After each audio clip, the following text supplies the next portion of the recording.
घोड़ा नहीं कोनो काट कोना के अबिया तोरा दुआ हाथी घोड़ा नहीं कोनो काट कोना के अबिया तोरा दुआ बड़ी दूर तोर घर छै कठिन डगर तई पड़ ऊँच पहाड़ चलल नहीं जाइए गोड़ दुखाइए बहैया लोर के धार हाथी घोड़ा नहीं कोनो काट कोना के अबिया तोरा दुआ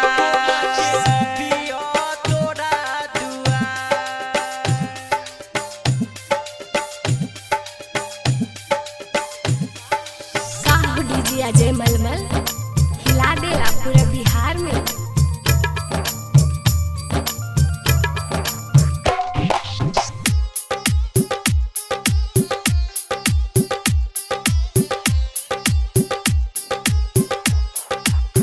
गौर कंकर सुनु शंकर नहीं चलल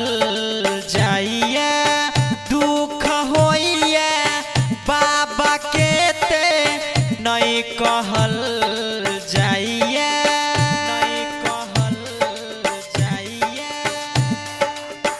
गौर कंकर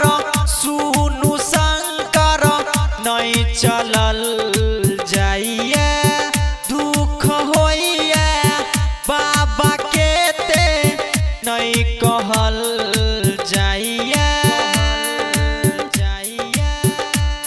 लगाबू अब पार सुनु भोला सरकार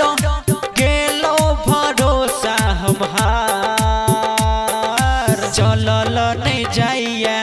गोड़ दुखाइए बहैया लोर के धार हाथी घोड़ा नहीं कोनो काट कोना के अबिया तोरा दुआ हाथी घोड़ा नहीं कोनो काट कोना के अबिया तोरा दुआ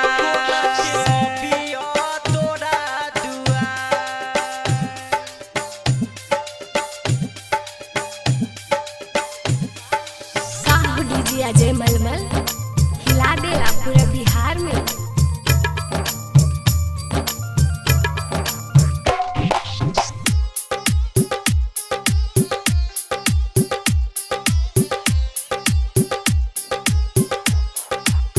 बिचु भवर में फसल नैया पार लगा अपन कहे राइटर ओम प्रकाश दरस देखा अपन